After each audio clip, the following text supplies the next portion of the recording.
We negate resolve the United States federal government should prioritize reducing federal debt over promoting economic growth.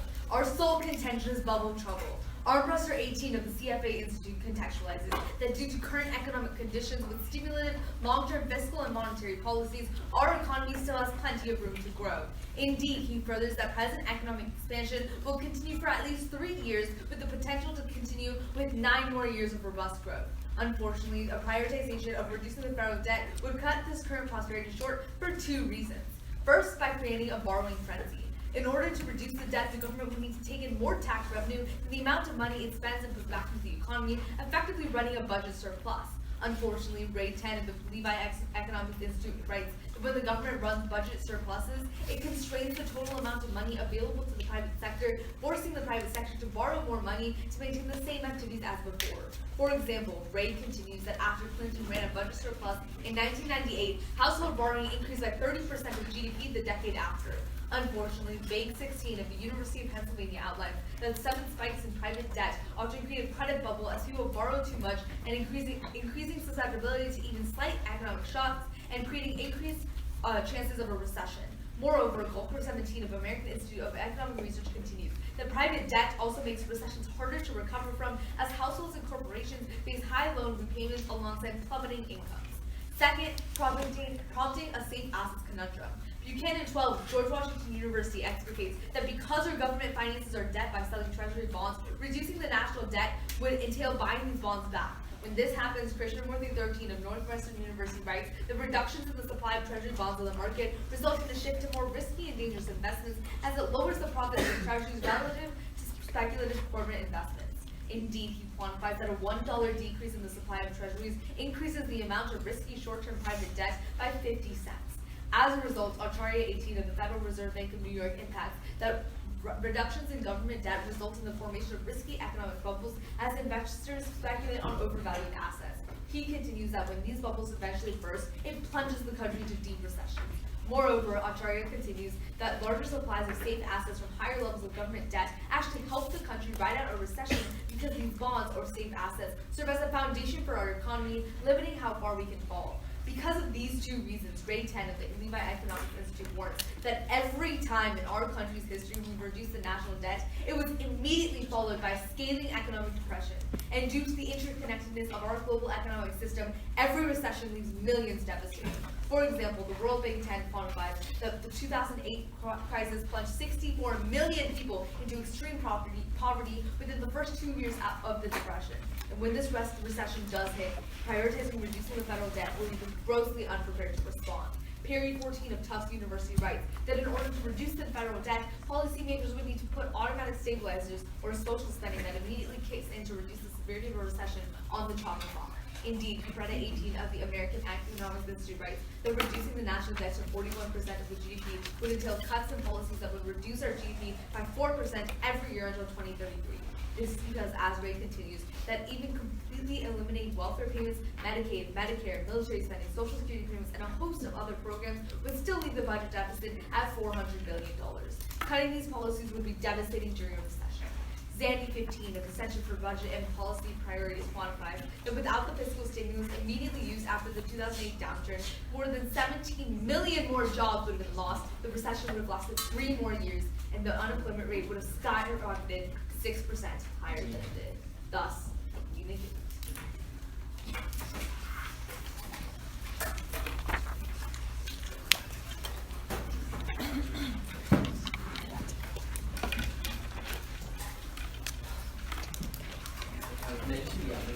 Debt creates a bubble. It increases interest rates enough to create a bubble. Right? Debt increases credit rates, which creates a bubble. Yeah. Those 2 things. It increases credit rates, and then that creates a bubble. And you're cool with seeing it during speech right now? You're cool on what? I can see it during his speech. Oh, I need my laptop. Can you pull it up on Trey's laptop? Is your laptop better? Is it charged? Yeah. It's also not. So you want the vague evidence? I'll get it back.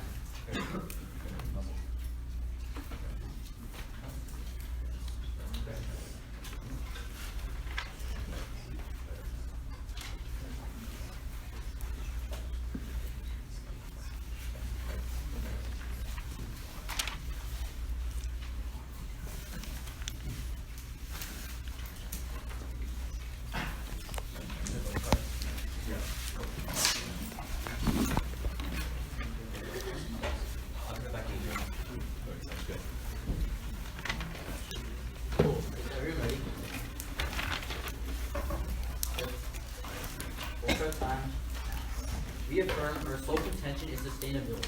We agree with our opponents. Fiscal policy, spending on things like infrastructure, education, and healthcare is an important tool for governments to improve people's lives. Yet, in order to ensure that such spending is sustainable, Fox editor-in-chief Ezra Klein explains, the idea behind Keynesian economics is that the government balances the budget, or runs a low deficit in the good times, so it has the room to borrow and spend during the bad times. Unfortunately, U.S. policy in recent years has broken with this trend, as the CBO finds this year. The recent $1.5 trillion Trump tax cut and 2018 budget will result in a $1 trillion deficit in the near future, and as debt held by the public rises, the debt-to-GDP ratio will skyrocket 96% of GDP, or $29 trillion by 2028. That figure will be the largest since 1946 and twice the average of the past 5 decades. Importantly, in the years following 2008, such an increase in debt was acceptable because the U.S., much like the rest of the world, was forced to explode its deficit in order to expedite the recovery and reduce unemployment. Yet now that the world economy has fully recovered, the continuation of debt levels marks a significant break from the global trend. Indeed, as Glenn Guilford of the Quartz magazine writes, the IMF projects the U.S. to be the only advanced economy with an increasing debt ratio over the next 5 years, while the G20, Eurozone, and others all bring debts down significantly as the recovery closes off. The problem is that setting the U.S. apart raises questions about our ability to pay debt down. Bloomberg in 2018 writes that while we used to fall back on our position as the global reserve currency, a spiraling debt-to-GDP ratio has caused foreign creditors to look to China as a safer market for the first time in history, gaining higher returns from China than the U.S. And increased risk to invest in the United States has directly resulted in higher interest payments. The consequences have already manifested, as Schwartz of the New York Times in 2018 explains that interest payments are projected to only increase, eventually on path to dwarf our entire discretionary spending budget. He writes that even if the rates themselves don't change, the larger debt value will increase the amount paid and take away from our budget. There are 2 implications to an increasing ratio. First, cuts to necessary programs. The CBO in 2018 says that the U.S. could use a modest combination of spending cuts and tax increases to stabilize debt and prevent a debt crisis, costing only 1.9% of GDP in spending now. However, if the U.S. does not make the cuts now, the exponential growth in payments will cause these cuts to be 50% larger by 2030, crowding out space for necessary discretionary spending. Nobel Prize economist Paul Krugman explained that the only alternative is going further into debt, and when we reach the point where we use debt to cover interest payments, the U.S. will be rendered insolvent. When the U.S. prints money to solve for this, it will lead to levels of hyperinflation never seen before, devastating the American economy. Second, destroying fiscal stimulus. The U.S. needs the economic flexibility to run a large deficit in a recession, because in a recession, the U.S. spends a lot more time to revive the economy, a concept called fiscal space. However, as high interest payments consume the budget, it directly trades off with the amount the U.S. can go into deficit to promote stimulus. Even if it's theoretically possible to run a massive deficit, political pressure prevents massive stimulus when debt levels are high. Seaman of the National Association for Business Economics writes that the largest congressional obstacle to passing a stimulus during times of recession is the national debt, and it directly prevented the expansion of the 2008 stimulus that would have ended the recession years earlier. As a result, Romer of UC Berkeley writes that countries with higher debt have recessions that last 10 years instead of 2 years on average, with the New York Times concluding that deficits created the very vulnerability in the government that fueled both the 2008 global financial crisis and the 2010 European crisis. The impact of each recession is global. The International Labor Organization finds that if the U.S. were to experience a recession to this extent, the entire world would face the consequences. They forecast that developing country growth as a whole will slope from 4.5 to 3.3%, along with 100 million more people getting pushed into poverty. Thus, we urge an affirmative ballot. Can I see that U.S. debt caused the 2008 crisis? Because our debt was so high, we were able to pass a bigger surplus. You still want to do art? No, we're good.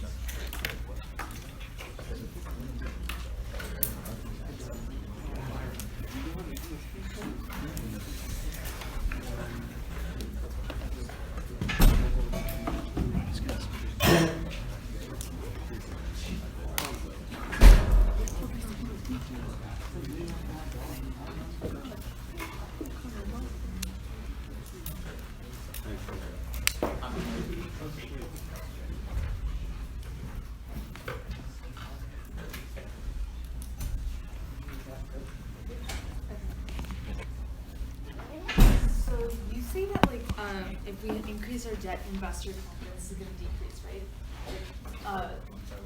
You say that when we increase our debt, people think the U.S. is not going to be able to pay back payment.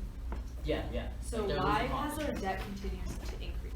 why are people still lending to the US? Because like they find like they're still getting yields back. It's better than to not get So anything. when would they not get yield back?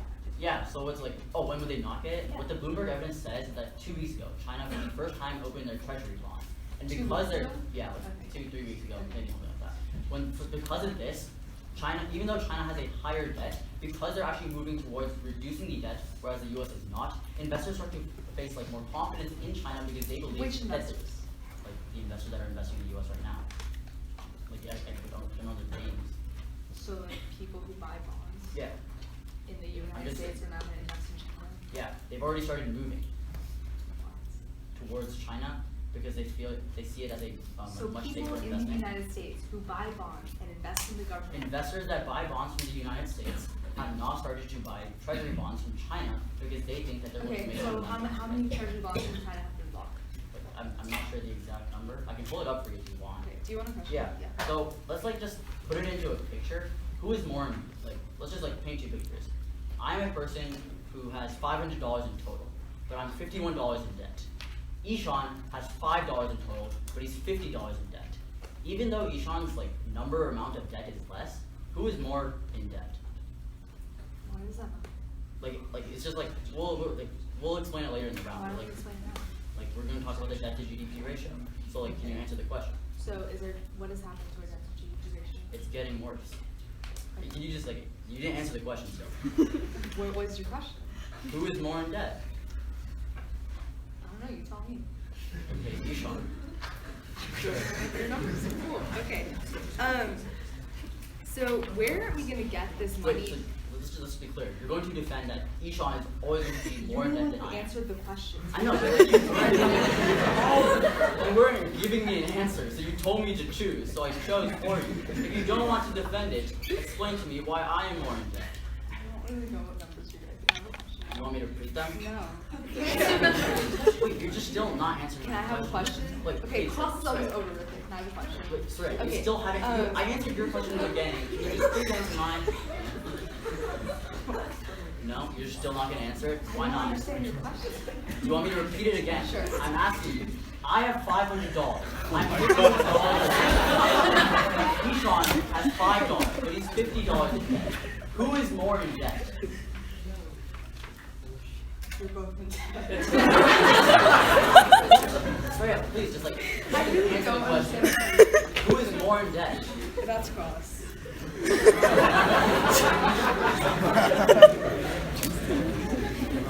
We'll take a little bit of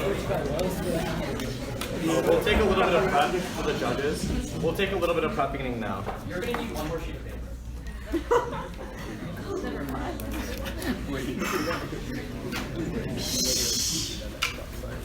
We don't know if history, but like maybe Ishan is history. I'm dead. Wait, that was 15 seconds. Oh, sorry, Ryan.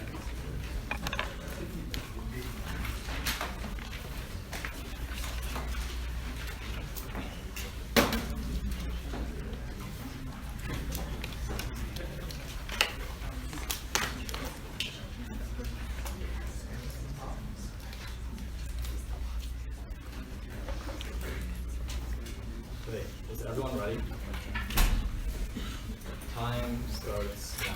Start at the top of the case. The way you're going to weigh the debate is really simple. If we win our case, we short circuit the entire case because the Ray evidence indicates that every time we have a recession, deficits bloom because of the fact that incomes plummet as a recession happens. And when a recession happens, that means tax revenues fall, which means that's why every single time we have a recession in history, our deficit balloon immediately after. That means if a recession happens, we physically cannot reduce the debt, which means we short circuit all solvency on their case. But then go to the top of their case. At the top, one overall response. Stanley Forbes writes in 2017 that an AI boom is about to occur, and this AI boom is going to cause increasing productivity levels, which is really good because these productivity levels actually, quote, dwarf the entire debt because the economy is going to grow so fast we're always able to keep track of interest payments, which means that this analysis is going to take out their entire case. Economic growth right now is falling back to the debt because tax revenues rise during good economic times. Then go to the top on interest rates.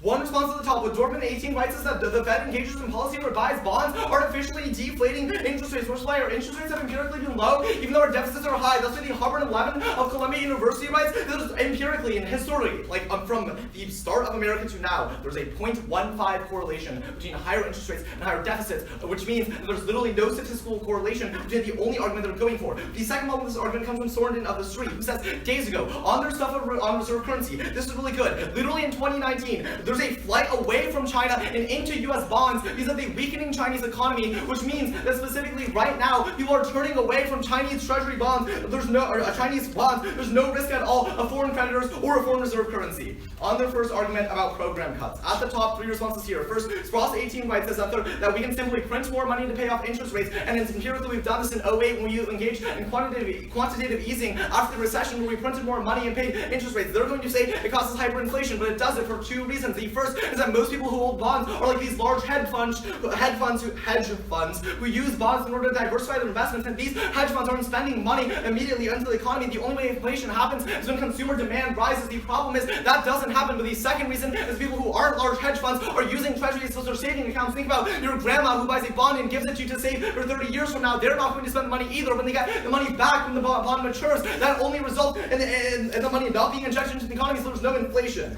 But secondly, more importantly, that's why Harvey 12 says that America can absolutely never default, which is why investor confidence right now is at an all-time high in American treasuries, and that's why treasury yields have been on the decline right now, which means that the treasury right now is really, really safe. No one thinks America's going to default. For example, in 2013, when we were literally months away from defaulting, no matter what, yield rates on treasury bonds actually went down, they didn't go up. People literally do not think that America can default. There's no link there. But then on program cuts, what Ivanova 18 writes is that even though we have rising interest rates in the status quo, that doesn't matter because of the fact that our interest rates are so much lower now than before, that our interest payments now are actually lower than the 1990s, which means it's extremely sustainable, which means that there's no program cuts that are going to be needed. On their second argument about fiscal stimulus, they say that there's like a political trade-off here, and that Congress isn't able to pass large fiscal stimulus policies. Realize that you can look at 2008. What happened in 2008 is the Federal Reserve, which is outside of Congress, engaged in quantitative easing policy to reduce the levels of our national deficit, which means that holistically, this isn't a problem. When debt is a political barrier, the government and the Federal Reserve cooperate in order to engage in the same sort of fiscal stimulus,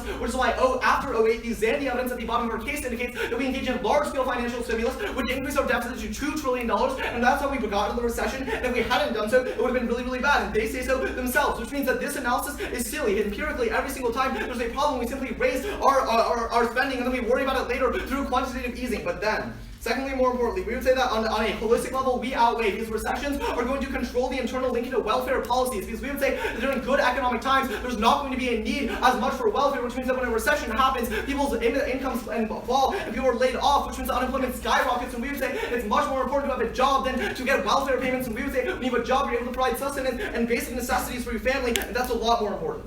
Hey Ryan, we're gonna want to see the name of Chinese. Yeah, sure. Yeah.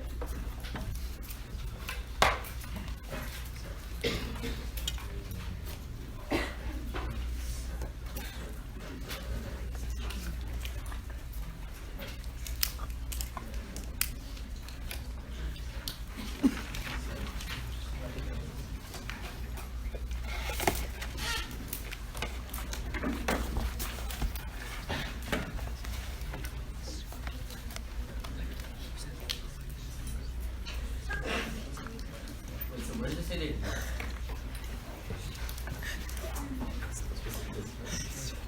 The flight is from the U.S. A flight to the U.S. That's where they build the bombs.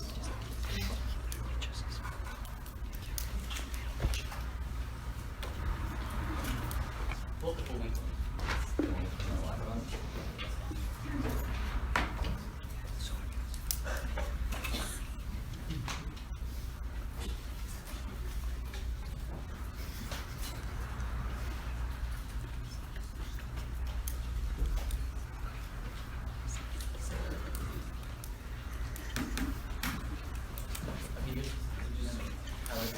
Yeah.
30 seconds.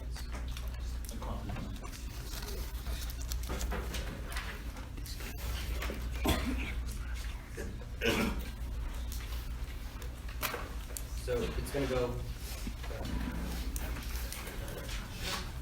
It's gonna go our case, then an overview on their case, then their case, and then if I have time, that other piece of paper. Oh, wait, another sheet of paper? Yeah. My speech. Yeah. Set it up.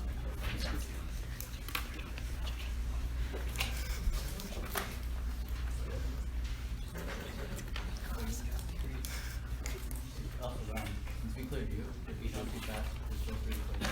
You show too fast. Yeah. Whenever you're ready, Ishan. Also, real quick, this year, I don't want anyone recording ASU finals, please. This is really drama. Somebody got the joke. I'm kidding, man. I'm completely kidding. You can record.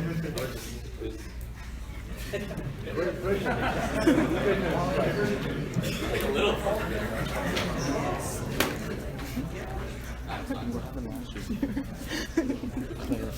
Alright, yeah, down the case. Down our case first. Alright.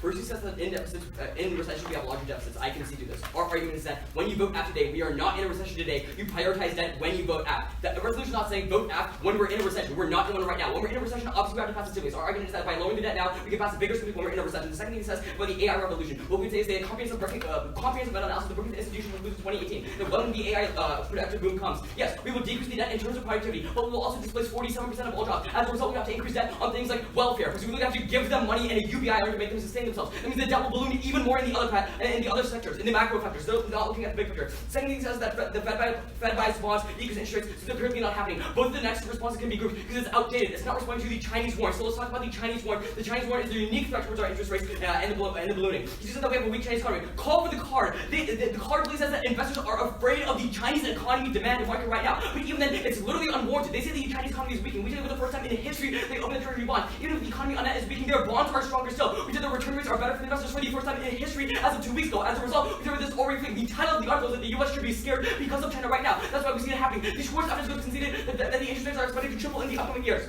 Then goes to the budget cuts. He likes the responses. You can group all of them because it's not responding to the Chinese argument again. They just say that we can put money. If China overtakes the global reserve currency, we literally can't do that anymore. But what's more important than that, we won't go to the narrative that we go in case. We would just send the CBO analysis. This is very important because it literally says that if we prioritize that right now, we can do a modest 1.9% cut. But if we wait in the future, we are going to do 50% larger cut in the future. This linters their entire case because we have more austerity policies, which means do bad things like they talk about in case. That means that you linter and you create more private debt because people are spending less inside the economy, and that means each recession lasts longer, and that linters everything they say. Then also what's really important is that he really did not respond to anything that we say. He said in 08 the Fed just printed money and they did quantitative easing. Quantitative easing is not a stimulus package that gets passed in the law. They would indicate that stimulus package that Obama passed was the largest we got out of the recession. Congress hasn't passed these stimulus like $800 billion, which is what Obama did. But our argument is that because of the high deficit, we could not pass such a big stimulus package because the public was afraid of the debt. Even if everything Ryan said is true and you ignore all my lines up until this point, and the debt does not matter, the debt still matters to the American people because the American people are stupid. As a result, they told Congress that you cannot pass a big stimulus because we are going to collapse for our foreign creditors. Even if don't want China, that mindset is the reason why Seaman concludes that we had not as big of a stimulus package that would have gotten us out of the recession quicker. This controls the link into all of their case. If I can see their case right now, I'm saying that maybe one recession will get caused in the future because of private debt. But this has an impact to saving that one recession, and every recession after that, they have no long-term impact in today's debate. Any link of our case is way better than theirs. Then they just say having a good economy means that we can put a stimulus. Like,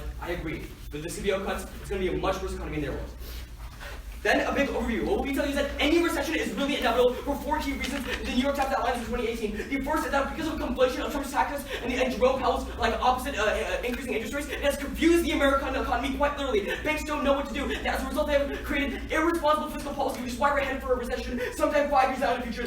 The second is that corporate debt has been on the rise, like they talk about. The third is that a trade war in China has decreased consumer confidence, and the fourth is that student loans are soon going to balloon in the next 5 to 6 years. They say. What does this mean inside the round? That means there are so many independent reasons other than debt, other than debt, that we're going to have a recession like they claim. That means that at best, private debt increases speeds up the moment that the recession happens, but it also still has a very long recession. The only link to decreasing the duration of that recession lies with us, because we tell you that with high debt, we can't pass as big stimulus package. I can concede that we make it quicker, but our argument that we make it shorter, that's still huge opens for us. But that's specifically on the first one, they don't have a bright line. Their card never said that private debt would go up. In fact, looking at the official U.S. Treasury statistics, it tells us that we were actually at the lowest private debt ratio when we had cut into the federal deficit in 2013. It also says that right now we are nowhere near the limiting deficit since 2018. That means that anywhere at the impacts of the 4 reasons the New York Times evidence would happen first, short-circuiting any of their second links. But second, it's not unique to their second word because it's already happening right now with China, where we're shipping Chinese bonds. Thank you. Cross. We're gonna take prep. Okay, prep begins now.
That was a minute 47, so that's the rest of our plan.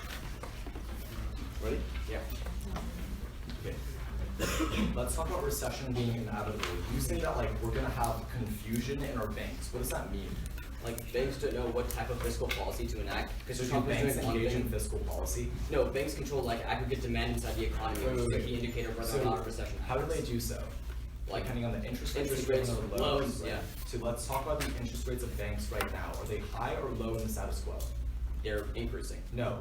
Interest Literally. rates, no. Interest rates holistically right now are on the decline as the treasury's Okay. yield falls at That's the same just time. the most untrue thing I've ever heard. Jerome Powell went out in a statement and said that we are going I to can- reach an interest rate neutral level No. of 3%. That Ishan, scared investors Ishan. so much. I and can it give caused you them- evidence It's from basic 20 economic theory. Ishan. Dude, I don't care about your evidence. Just tell me Ishan. why it makes sense. Yes, Like the specifically, the Federal Reserve in the last week, markets are predicting that in 2019 there's a 75% chance there isn't another hike, and in 2020 there's a higher chance there's actually a reduction. Dude, the reason is, Okay, Ishan, listen, fine. Show me Ishan, that evidence. listen, Jerome Ishan, Powell went out in a listen. statement and said we are going to reach Ishan, the you didn't hear 3% part two. point. That's Sure. why you don't understand. The reasoning behind this is because of the fact that after we raised interest rates, we saw that inflation wasn't rising. We were expecting rising inflation, and that's why we were anticipating raising our interest rates. When inflation didn't rise, the Dude, Federal what Reserve is is the now in the point opposite of track. increasing interest rates? To check back on inflation. That's So what the why Federal would you Reserve want does. inflation to rise if we increase interest No, rates? because here, so all You just told me, Ishan, real quick, Ishan, I'm Ishan, just, let can me I ask a finish. question? Wait, Can I ask no, a you're not question? letting me finish. No, it's related Ishan, to this topic. You're not getting it because you're not letting me finish. Dude, The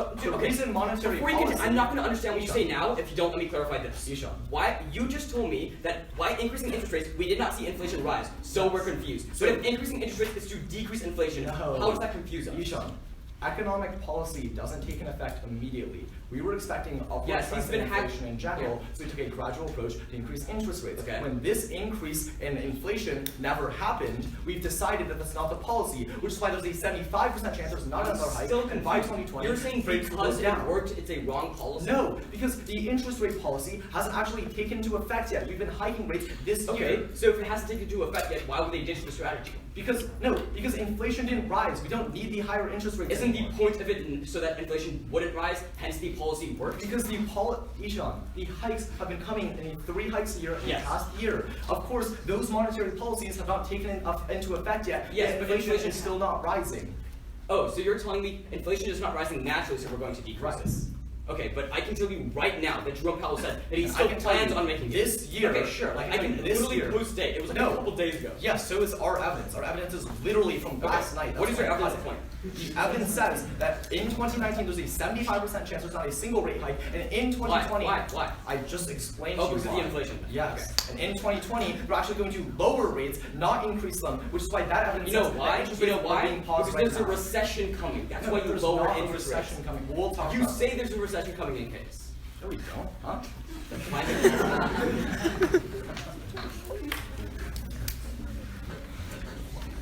Okay, so yeah. Yeah. You need your laptop like during the speech? No. No.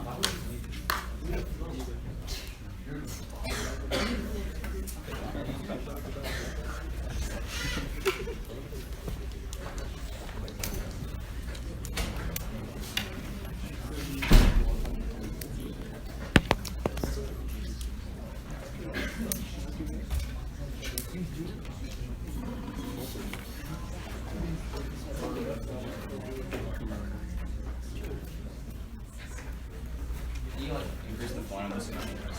Yeah.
Is everyone ready? It's gonna be argued.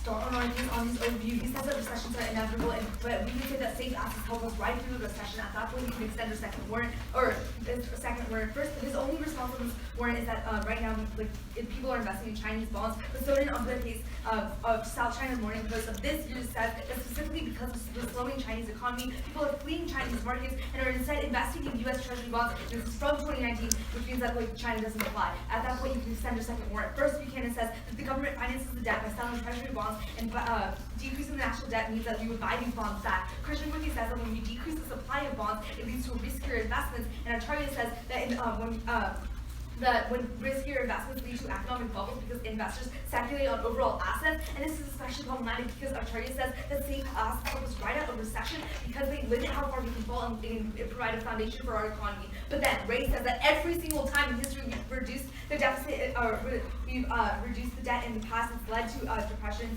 or a recession, which means that it's historical precedent. But then Perry also says when we try and reduce the debt, we cut automatic stabilizers, and that means that it's much worse for people to ride out a recession. So even if recessions are inevitable, it's much worse in their role than go to their case. First, at the top, you can extend a weighting overview that when Ray says that since they can see that recessions are inevitable, if recessions happen, it leads to deficit booms because incomes decrease and tax revenue decreases, and that leads to the deficit increasing dramatically, and that short circuits their case. But then it also acts as a terminal defense because they say the recession will happen, and so it's past the bright, and since the deficit will bloom, it's past the bright line. But then second, about China, like our evidence post-states about how the Chinese economy is slowing, it increases demand of treasury bonds. But then they say Ross says that you can print more money as they did in 08 in response to program cuts, but they say we can't, but we say we can because we're a sovereign currency and there's no effect by China, and because we outweigh on limiting the severity of recession, we urge a negative ballot. Run, ASU return happens again. Is it the same one you showed us before? Yeah. It's the same question. Yeah. Hey, can we just see it again just to make it real so you understand that? Yeah.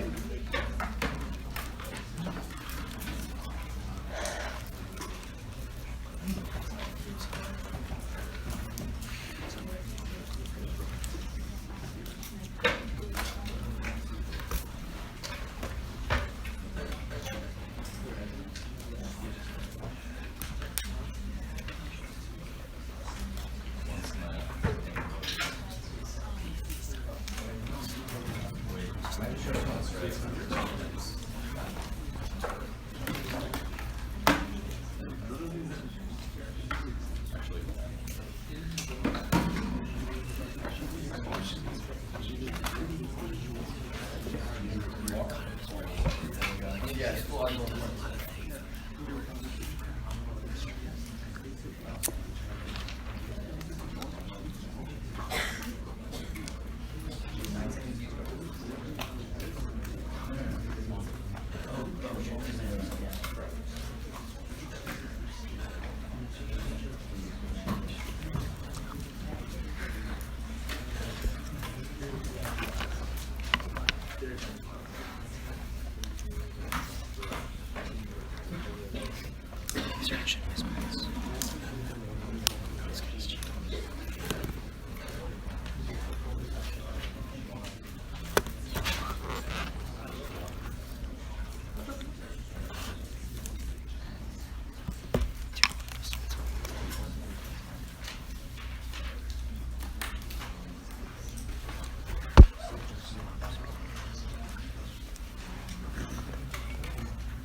Arcades.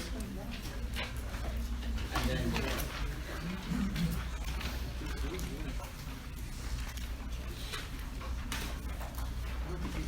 is everyone ready?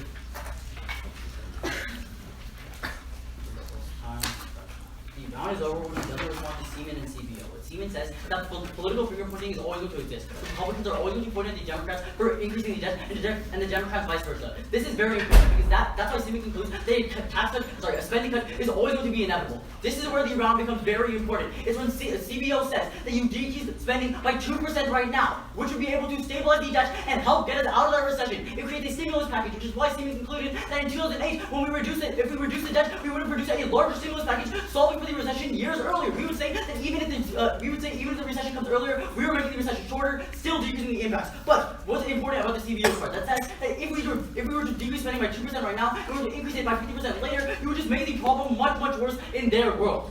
This is very important because now we can just go back to the top of our case. We'll talk about China. They say that investors are fleeing from China. What the card says is that both China and the US are doing really bad. But what's very important, and what Bloomberg distinctifies, is that because China is actually making an effort to reduce the debt, investors are still more confident in China because the US is literally just doing nothing. That's why Bloomberg concludes that investors should be afraid of China's market. This is why Tim Apple, the Apple CEO, actually came out and said that he's afraid of China's market. But on their case, on the idea that recessions are inevitable, you can just clearly extend the trade war link. This is very important because what trade war does is it decreases consumer confidence, which means that a recession is inevitable. Even if they gain access to making this recession come faster, they don't solve for the recession unless they create a stimulus package. What's very important is that we would be saying that a larger stimulus package would solve for the recession faster, but we won't limit it to this recession. We would say we also solve for all future recessions because creating a larger stimulus package by reducing the deficit even more would help us prevent from the larger recession. But they also drop a very big piece of defense that Ishan's read in rebuttal. He says that even though we had the lowest private debt ratio, when we had the lowest private debt ratio when we increased tax cuts under Powell. This not even their entire case. But the easiest way to vote is off a recession. I would say it's an easy pro ballot.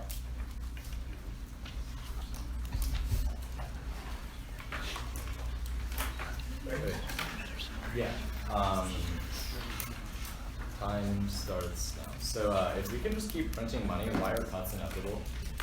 Because we can't keep printing money because China's in Still the political. Wait, But why if can- you take on more debt? Also, it's yeah, going Ben, Here, question. Two things, right? Yeah. The first thing is this frontline came second rebuttal is dropping for some.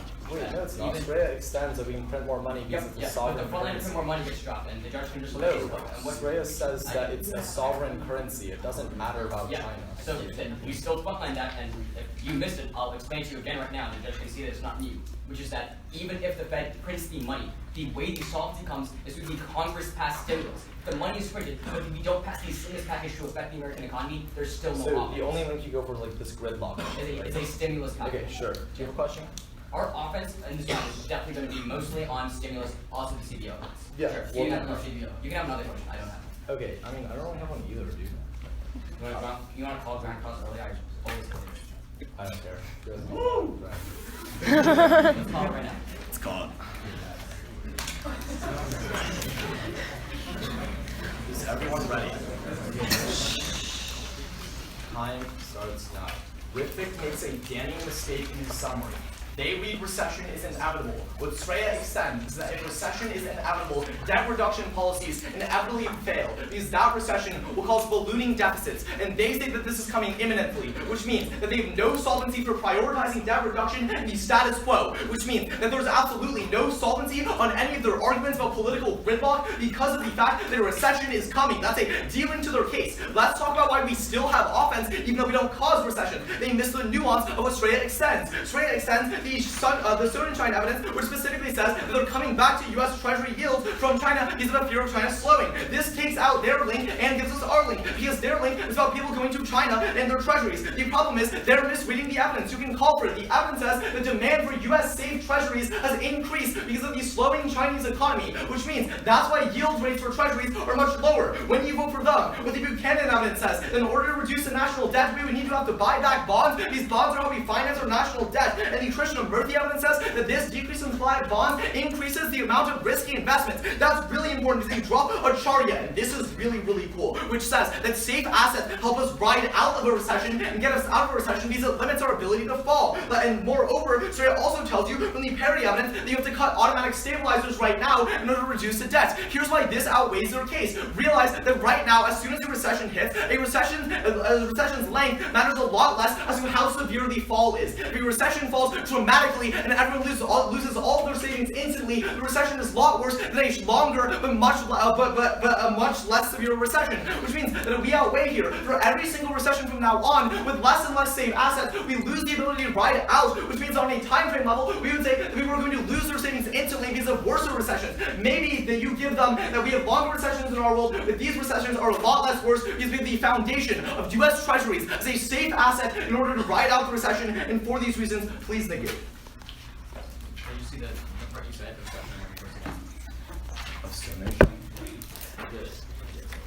Yeah. Do you want me to show you where it's Yeah.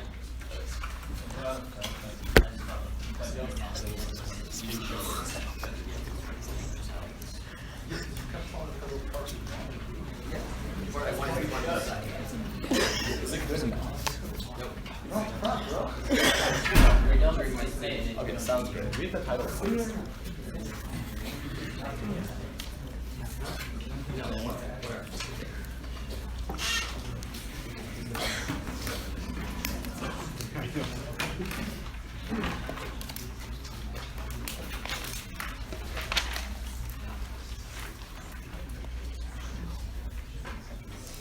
Is everyone good? They see debt causes ballooning deficits. That's only if we're in a recession. We are not in a recession right now. The app advocacy since second rebuttal actually no. Since the beginning of today's debate has been vote for us right now to do debt reduction. When the recession hits, obviously it's a stimulus. The link is who does the better stimulus. But outside of all options from our case and their case, their case, right? The one thing you said is the CBO evidence, because it link turns everything in this round. What CBO tells us is that, what we tell you is that a cut is inevitable. Because if the Democrats are in power, Republicans point to them, saying that the deficit is going. Republicans, vice versa. So, a cut is inevitable. What is the implication? If we cut it now, it says we do a modest 1.9% cut, and that will stabilize the debt. Then it says, in the future, if we wait, which is the con advocacy, it's going to be 50% larger. If we do a larger cut, that means we are harming economic growth more. We are making the con advocacy, there's less economic growth when you vote for the con of economic growth as per the CBO evidence. Because of that, a link turn is their second warrant because now the U.S. bonds look less safe, there are more risky investments. This goes conceded in the round. It is literally how it is implicated in summary, which is that we make the economic growth worse. Sign your ballot right now. The second way that we win is off the Seaman analysis. What is really key here is that they can see that recessions are inevitable because of a trade war, not because of just private bubbles. It's going to happen in either world. Their argument is that if we have this safety measure, then we can maybe bounce back out of that one. There are so many confluence of factors that create each one. We tell you that we're short circuit, but even if you don't mind that, every recession after that, and even during this recession, if we prioritize, even the recession is 2 days from now, 2 days of prioritizing debt, make it so we can have a 2 days worth bigger stimulus package as for the Seaman evidence, because it was the biggest obstacle to passing a big one in 08. As a consequence, we left every single person out of recession faster, which means they were saving millions of more people for every recession versus they impact to making one maybe really, really long recession, which again already has terminal defense on it. But then finally on the China argument, there are evidence saying that both countries are bad. But we have two conflicting evidence. One saying that the market is preferring China, one saying that I don't think that evidence says that, just call for it. It says that both are bad. We tell you because China is decreasing their debt, that we give you a warrant as to why they are being a more safe investment. It is 2 weeks ago, it's the most closely analysis. That implication of that is that still we cannot print money because we're not making the global reserve currency. Even if we can print money, politically it's still infeasible to pass the stimulus in of itself. So we still get access to solving every recession through making them smaller. That's for about. Thank you.